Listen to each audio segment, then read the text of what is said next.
व्यवस्था है, हमारे कानून है, लेकिन क्या वह सारी व्यवस्था जिसके लिए हम काम कर रहे थे वो एज इट इज है क्या, जैसी हमारी अपेक्षा? ये सारे प्रश्न हमारे सामने आते। आजादी के अमृत काल के अंदर इतिहास के पन्नों को पलटने की बहुत जरूरत है। वो इसलिए पलटने की जरूरत है क्योंकि इस देश के इतिहास को बड़े सिलेक्टिव तरीके से लोगों को बताया गया, पढ़ाया गया और उसको लिखा गया। और बड़ी अफसोस की बात यह रही कि इस बौद्धिक जमात ने कभी उसका विरोध नहीं किया या उसके खिलाफ कोई एक अल्टरनेट खड़ा नहीं किया, बल्कि वो जो पुरानी चीजें चली आ रही थी उनको हमेशा आत्मसात किया, स्वीकार किया और उसको आगे ही फॉरवर्ड टू फॉरवर्ड ही करते चले। ऐसे में जब हम 75 साल मना रहे हैं इस देश की आजादी के, तो बड़ा जरूरी होता है कि ऐसे बहुत सारे इस आजादी के नायक थे जिन नायकों के बारे में बात नहीं की। शायद इसलिए बात नहीं करी गई कि इतिहास के लिखने वाले लोग उनसे इत्तेफाक नहीं रखते थे, उनके विचार से अपने आप को जुड़ा नहीं मानते थे, या फिर जो लोग उनसे लिखवा रहे थे उनके प्रति उनकी स्वामी निष्ठा के अंदर, उनकी लॉयल्टी में कुछ समस्या पैदा हो जाती। शायद इसलिए इतिहास के पन्नों में वह सब लोग गुमनाम हो गए, अनसंग हो गए, उनके बारे में नहीं जानता। अक्सर मैं जब भी विषय लेता हूं, देश भर में अवसर मिलता है मुझे बोलने का, मैं कहता हूं कि आजादी की लड़ाई में केवल हम 3, 4, 5 लोगों के नाम लेते हैं, तो क्या उस पूरी लड़ाई के अंदर क्या उन्हीं का केवल योगदान था? इस विश्वविद्यालयों को चलाने में हम कहने लगे साहब वाइस चांसलर ही सब कुछ कर रही है, तो क्या ये सही है? नहीं हो सकता। भाई रेक्टर भी है, प्रॉक्टर भी है, चीफ प्रॉक्टर भी है, वार्डन्स भी है, सीनियर वार्डन भी है और विद्यार्थी भी।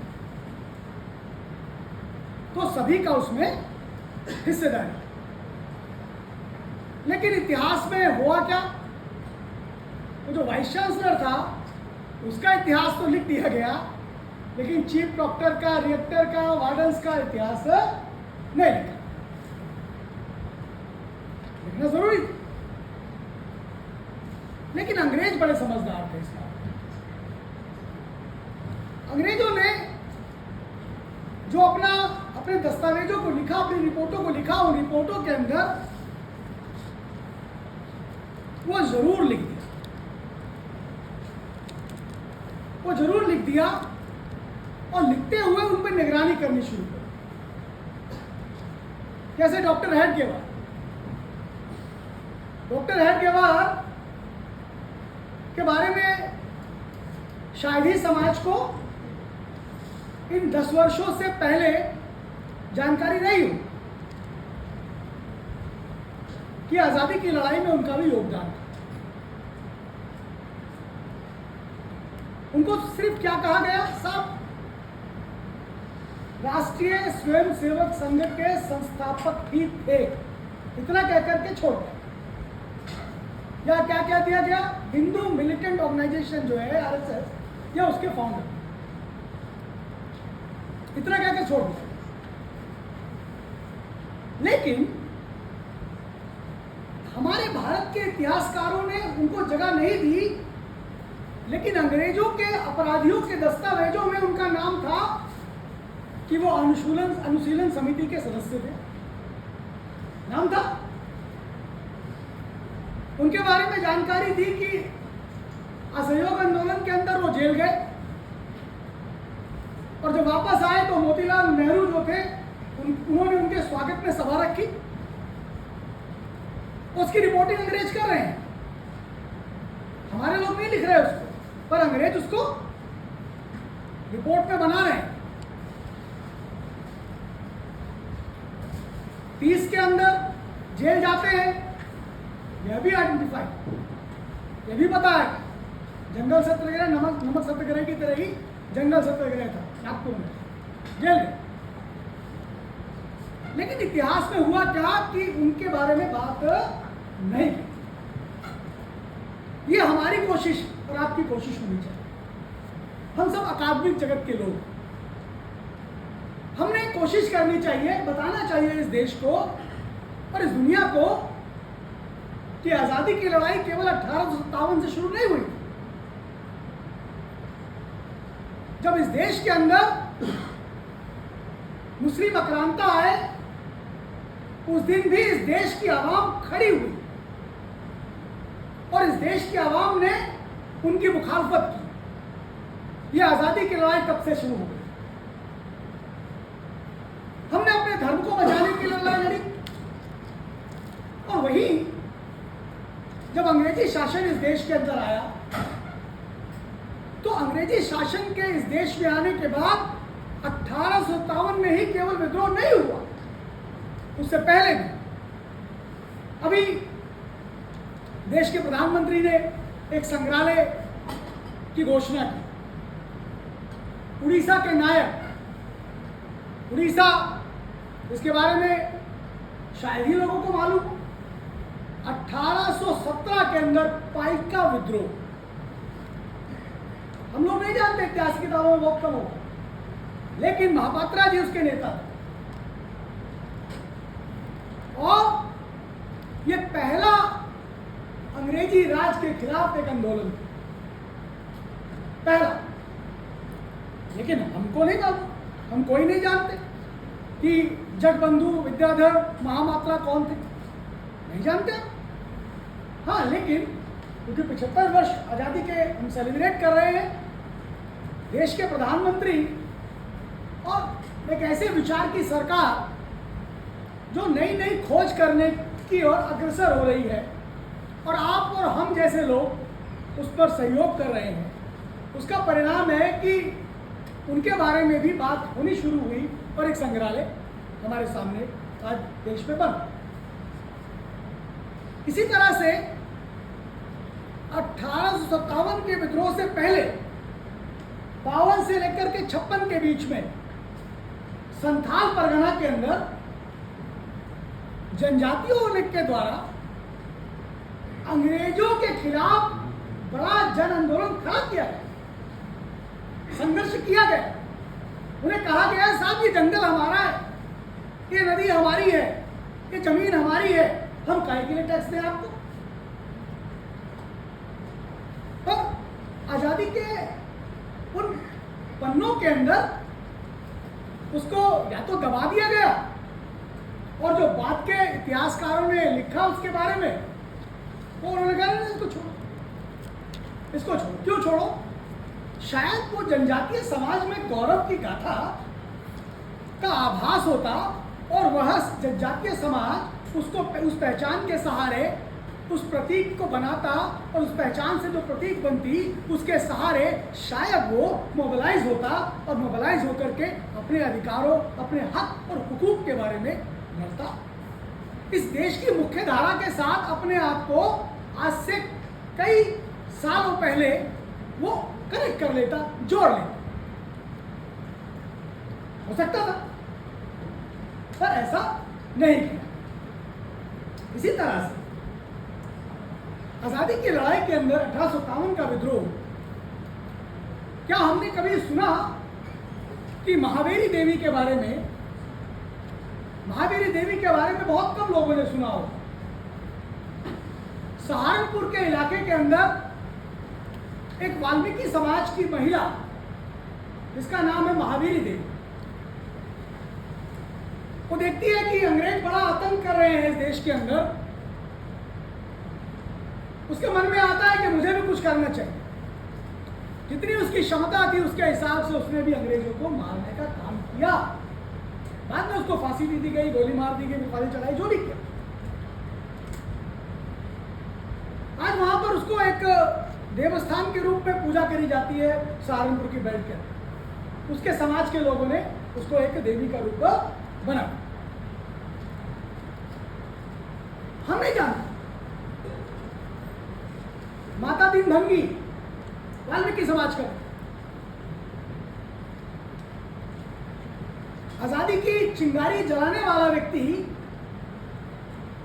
बैरक में क्या हो रहा है, अंग्रेज का डिस्कशन कर रहे हैं, उसको बाहर बताने वाला व्यक्ति, मंगल पांडे के अंदर हिंदुत्व को लेकर शौर्य जगाने वाला व्यक्ति कौन है? वो माता दीनभंगी वाल्मीकि समाज का। समाज में सफाई का काम करता है, लेकिन आजादी की लड़ाई में उसका भी योगदान है। लेकिन हमने क्या किया? हम तो नहीं जानते उसके बारे में, हमें तो नहीं मालूम उसके बारे में उसने क्या किया। इसलिए जरूरी होता है कि हम जो विद्यार्थी हैं उन पदों को पलट के देखें। मैं जिस रायबरेली से आता हूं, उस रायबरेली के अंदर प्रवेश जो बस स्टेशन है उसके पास बीरापासी द्वार लिखा है। तो अक्सर बस से जाता था तो मेरे मन में आता था कि बीरापासी है कौन, उसको नहीं मालूम। लेकिन मेरे मन में उत्सुकता जागी। जैसे आज मैं आपसे जो बात कर रहा हूं, शायद आपके मन में कुछ जागे और आप उनके बारे में जानने की कोशिश करें। मैंने जानने की कोशिश करी तो मुझे पता चला कि राजा बेनी माधव को जब आजादी की लड़ाई में अंग्रेजों ने अरेस्ट कर लिया, जेल में डाल दिया, तो बीरापासी थे जो जेल की इतनी जो सेना थी, जो भी उनकी पुलिस थी, उसको चकमा देकर के बेनी माधव को निकाल के ले आए और हमारे गांव के पास ही वो छुपे थे। तो इतिहास एकदम निकल करके आता है। उनके बारे में बाद में हजारी प्रसाद द्विवेदी इन लोगों ने लिखा भी, वो हमारे लाइब्रेरी के थे। तो कहने का मतलब ये है कि इतिहास के पन्नों को ठीक से पलटने की बहुत जरूरत है, और खासकर हम जो विद्यार्थी, शोधार्थी और जेएनयू जैसे इंस्टीट्यूशन, दुनिया का टॉप इंस्टीट्यूशन है जिसमें हम लोग रहते हैं इस समय, है ना। सबसे अच्छा रिसर्च ह्यूमैनिटीज के अंदर, सोशल साइंसेज में अगर दुनिया में कहीं होता है तो वो जवाहरलाल नेहरू विश्वविद्यालय के अंदर। तो इसलिए हमारी जिम्मेदारी ज़्यादा बनती है। बाकी लोग देखेंगे नहीं देखेंगे वो छोड़िए, हमारी जिम्मेदारी ज़्यादा। रानी चिन्नम्मा के बारे में कौन जानता है? रानी चिन्नम्मा के बारे में बहुत जानकारी नहीं होगी लोगों को। कर्नाटका कैसे कैसे उन्होंने क्या बलिदान किया, अपने पुत्र का बलिदान कर दिया, अपने परिवार का बलिदान कर दिया, पर अपने जो राज को उसको बचाया, देश की आज़ादी के लिए उन्होंने अपने को सर्वस्व निछावर कर दिया। यह हमको जानना चाहिए। उषा देवी के बारे में बड़ा इंटरेस्टिंग है। जब पीएचडी कर रहा था तो लखनऊ के अंदर उषा देवी पासी का एक स्टैचू लगा हुआ है। तो मेरे मन में आया कि यार ये उषा देवी का स्टैचू कैसे लगा। तो कुछ पढ़ने लगा, कुछ जानने की कोशिश करी, तो पता चला कि इतिहास, भारत के संग्रहालय में उषा देवी का कोई इतिहास ही नहीं था। इत्तेफाकन उस समय बीजेपी की गवर्नमेंट थी, कल्याण सिंह जी उस समय मुख्यमंत्री थे। एक टीम को इंग्लैंड के अंदर भेजा गया, उससे पूछा लगवाया गया कि ये कौन है। तो पता चला कि जो बाग था, ये आर्मी का मिलिट्री बाग जो था, वहाँ पर 35 जो थे अंग्रेजों को गोलियों से भूनने वाली कोई वीरांगना थी, तो उषा देवी पास कंपनी का स्टैचू उनका लगा हुआ। तो बंदूक पकड़कर एक स्टैचू जो है, हरी से रंग की मूर्ति है, तो लगी है लखनऊ पे। तो ये खोजा गया, खोज कर निकाला गया। ये अनसंग हीरोज है, इनके बारे में बात ही नहीं हुई। जानकारी पर कौन जानता? आज से 20 वर्ष पहले झलकारी बाई के बारे में कोई नहीं जानता। बुंदेलखंड के रीजन में ही एक बड़ी वर्कशॉप थी, संघ के कार्यकर्ताओं की वर्कशॉप थी, और वहां से झलकारी बाई का एक मिशन चला। जो लोग कई बार आरोप भी लगाते हैं ना हम लोगों को, उनको बताइए, पहली बार विषय वही उठा, और उसके बाद वो झलकारी बाई जो है उनका एक स्टैचू जो है वह कहाँ लगा? लखनऊ के अंदर लगा। लोगों को पहचाना गया, समझाया गया ये कौन, बिल्कुल रानी लक्ष्मीबाई की तरह बन करके वो लड़ी। तो ये हमारे हमारे हमारे जो है ये प्रतीक।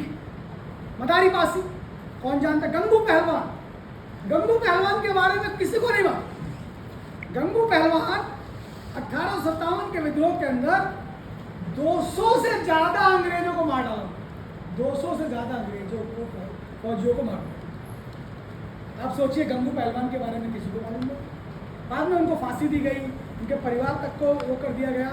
और मतलब कानपुर के थे ये, कानपुर के थे ये, और बहुत बड़ा नाम था वहाँ पर। मूर्ति इनकी लगाई गई कि नहीं लगाई गई पता नहीं, लेकिन बड़ा नाम। ये हमारी कोशिश होनी चाहिए, हमारा होना चाहिए कि हम इनके बारे में भी बात करें। ऐसे ही मध्य प्रदेश में कंड्रिया भील करके या तिलका मांझी हो, ये कौन थे? इन सब ने आज़ादी की लड़ाई के अंदर बहुत बड़ा योगदान दिया, लेकिन भारत के इतिहासकारों ने इनके बारे में नहीं।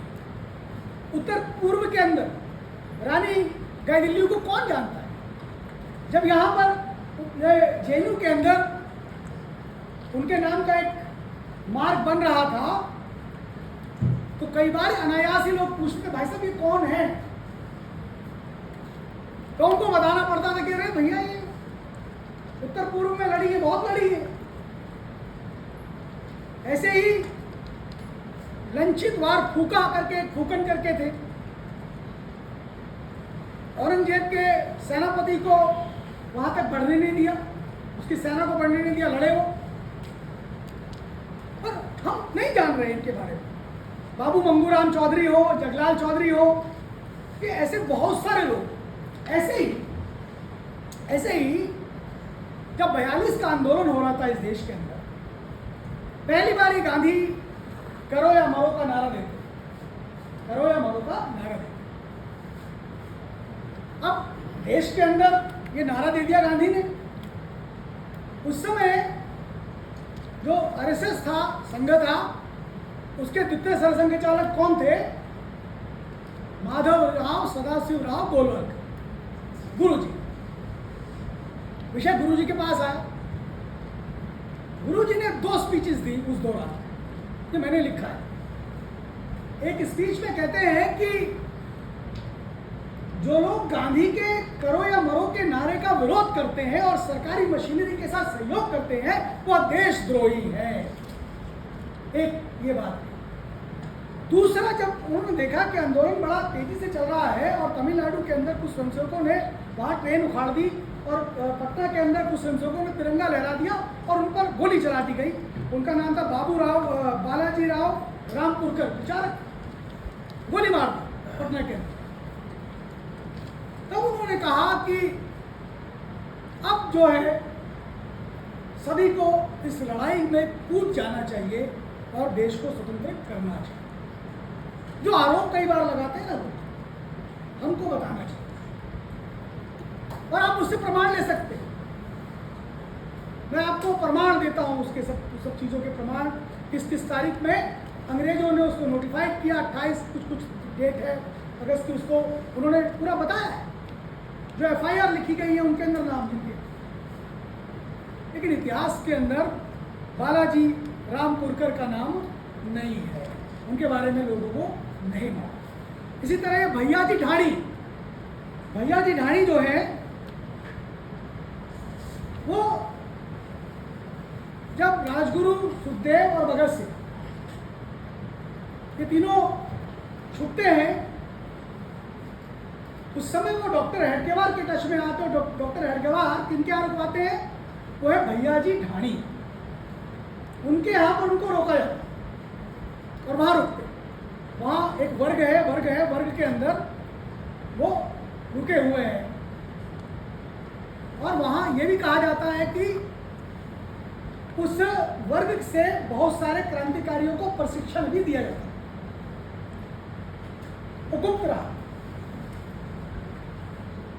ये इतिहास में कहीं कहीं अंग्रेजों ने लिख दिया। अब उन्होंने किस मानस से लिखा है वो अलग विषय। हम तो उनके लिए अपराधी थे, अपराधी के मानस से लिखा। हमारे ऊपर जो एफआईआर करी, एफआईआर के उससे लिखा, लेकिन उन्होंने लिखा। लेकिन इस देश के इतिहासकारों ने उसको कभी भी आगे आने की बात नहीं की। इसी तरह से हंसराज गुप्ता का नाम आपने सुना हो। यहां पर दिल्ली में उनके नाम पर एक मार्ग भी है। ये तो सुना होगा आपने, लेकिन आपने कभी सुना कि हंसराज गुप्ता ने अरुणा असफ अली को और जयप्रकाश दोनों को अपने आप कई दिन तक छिपाए रखा आजादी की लड़ाई बयान से। ये भी शायद थोड़ा बहुत आपको मालूम है, लेकिन ये बिल्कुल मालूम नहीं होगा कि उस समय उस समय में वो दिल्ली प्रांत के संघ चालक थे, राष्ट्रीय स्वयंसेवक संघ के। ये आपको मालूम नहीं। तो जो कई बारी प्रश्न करते हैं संघ को लेकर के, तो आपने जवाब देना है। मैंने आपको बहुत सारी घटनाएं, बहुत सारी चीजें बता। तो ये अनसंग हीरोज हैं। इनके बारे में बात नहीं हुई। ढाणी जी के बारे में बात नहीं हुई, रामपुरकर जी के बारे में बात नहीं हुई। ऐसे ही अन्ना जी सिराज करके गोली मार, सीधा गोली मार। बाबूराव बोगड़े, सीधा गोली ही मार दी गई। कोई वकील नहीं, कोई दलील नहीं, कोई बात नहीं, बस सीधा गोली मार। इस तरह, इसी तरह से जलियांवाला का तो पूरा कांड हुआ। इसके आयोजकों में कौन थे? इसके आयोजकों में आम जनता थी, आम लोग थे। पर इतिहास के पन्नों में नथुराम का नाम कोई नहीं जानता। बद्री नारायण ने किताब लिखी और उस किताब में उसने जिक्र कर दिया। उसके बाद लोगों ने नथु धोबी के बारे में जानना शुरू किया। वो जलियांवाला की पूरी सभा का ऑर्गेनाइजिंग की जो टीम थी उसमें प्रमुख थे। वो नहीं जानते थे, हम भी नहीं जानते थे। मैंने लिखा है। तो ये हमें जानने की बहुत बहुत बहुत बहुत जरूरी है। एका आंदोलन के अंदर, किसानों के अंदर जन जागरण पैदा करने का काम, अंग्रेजी राज के खिलाफ खड़ा करने का काम बाराबंकी, रायबरेली, अवध की पूरी बेल्ट के अंदर कौन कर रहा है? मदारी कर रहे हैं। बनारस के अंदर श्यामलाल के बारे में हम नहीं जानते। बहुत छोटे छोटे लोग के रूप में उनको कहीं हल्का फुल्का नाम लिख दिया गया, लेकिन कोई जानता नहीं। जैसे कि संत परंपरा में शंकर को कौन जानता है? शंकर पूरे उत्तर पूर्व को जोड़ने वाले, उनके बारे में लोग नहीं जानते। रविदास को बनारस से उठा करके और उत्तर पूर्व में डाल देने वाले शंकर कोई नहीं जानता, नहीं जानता। उसी तरह से इतिहास की लड़ाई के अंदर, ऐतिहासिक जो लड़ाई हुई, जो स्वराज की तो थी पर स्वाधीन होने की भी लड़ाई थी, है ना। दोनों में मैं उनको अलग अलग कहता हूं। इसलिए अलग कहता हूं, हमको स्वराज तो मिल गया, यानी प्रशासनिक गुलाम तो थे हम। भारत कभी भी गुलाम था तो प्रशासनिक गुलाम, वो आध्यात्मिक गुलाम नहीं था। हमारे मानस पे कोई गुलामी नहीं थी। मंदिर जाते थे, काशी हम जाते थे, हिमालय की उन दर्शन के लिए हम जाते थे, गंगा स्नान हम करते थे, हमारी परंपरा हमसे नहीं छूटनी थी। और उसी परंपरा का परिणाम था कि इतना लंबा समय लग गया, लेकिन वह परंपराएं हमें जोड़े रखी। और जब देश आजाद हुआ तो मिनटों के अंदर पूरा देश 535 से 40 जो रियासतें थी वो एक हो गई। ये भारत की एकता थी।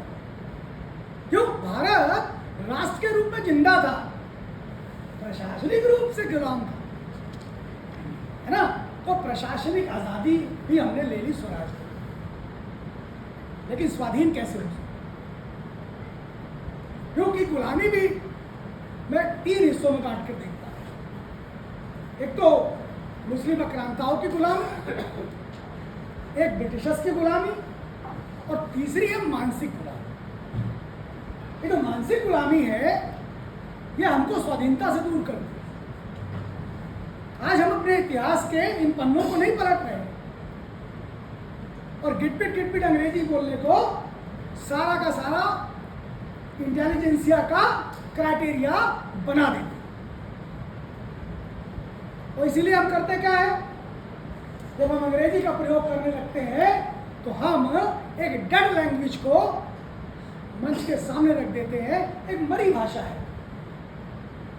मात्र 40-45 हजार शब्दों की भरी हुई भाषा है, और कहा 1.5 लाख से ऊपर की भाषा को हम लेके चलते हिंदी। लेकिन हमने उसको वो 40-45 हजार की भाषा जो थी, शब्दों की भाषा, उसको अपने सिर पर बैठा लिया और हम मानसिक रूप से गुलाम।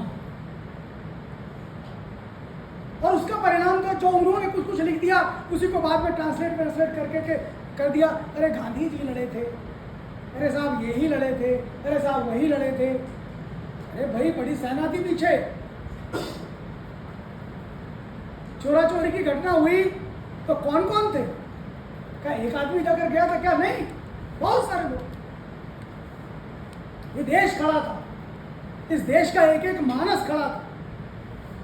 वेश्याएं, आप सोचिए, वेश्यावृत्ति करती, वो तक आजादी की लड़ाई के अंदर उनका भी योगदान।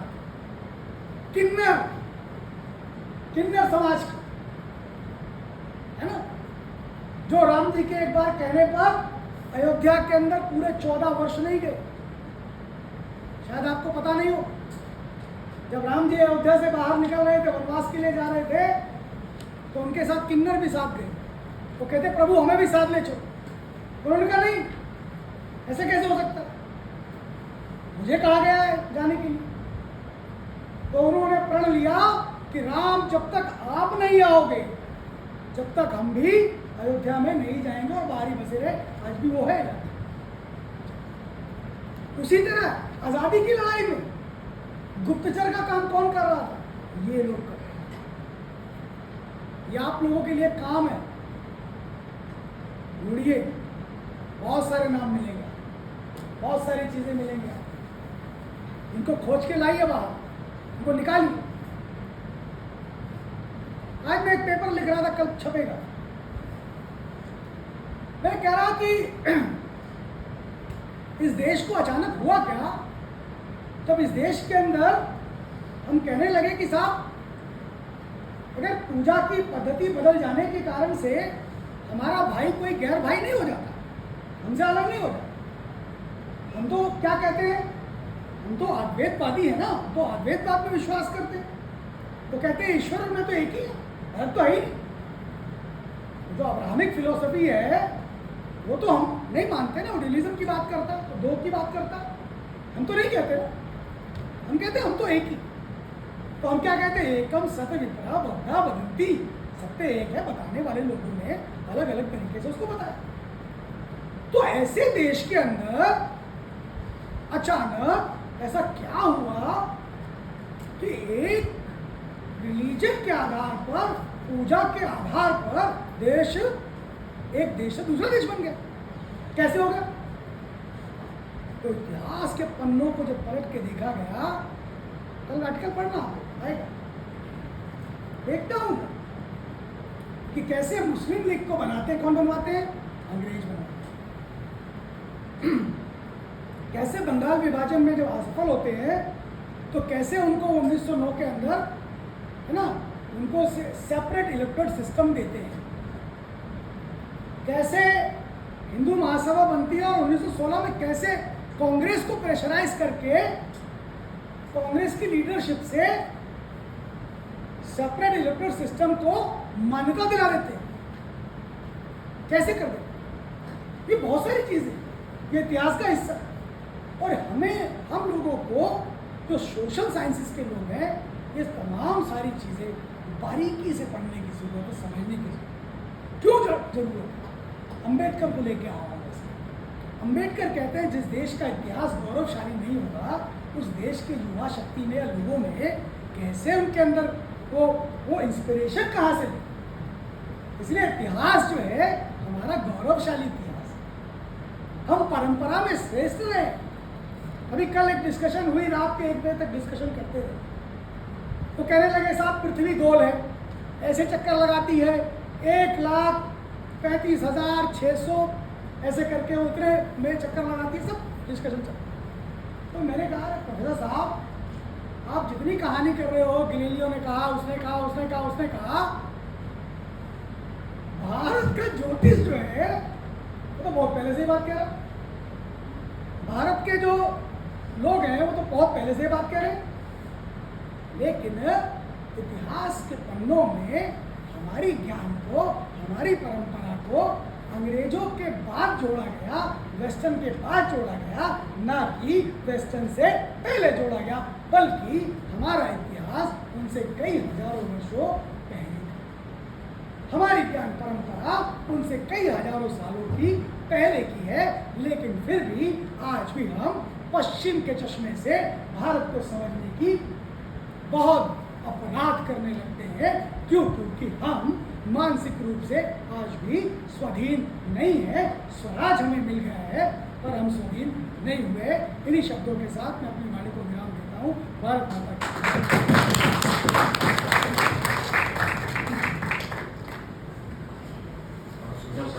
देश की शक्ति को तोड़ना चाहिए, देश की शक्ति को बोलना चाहिए।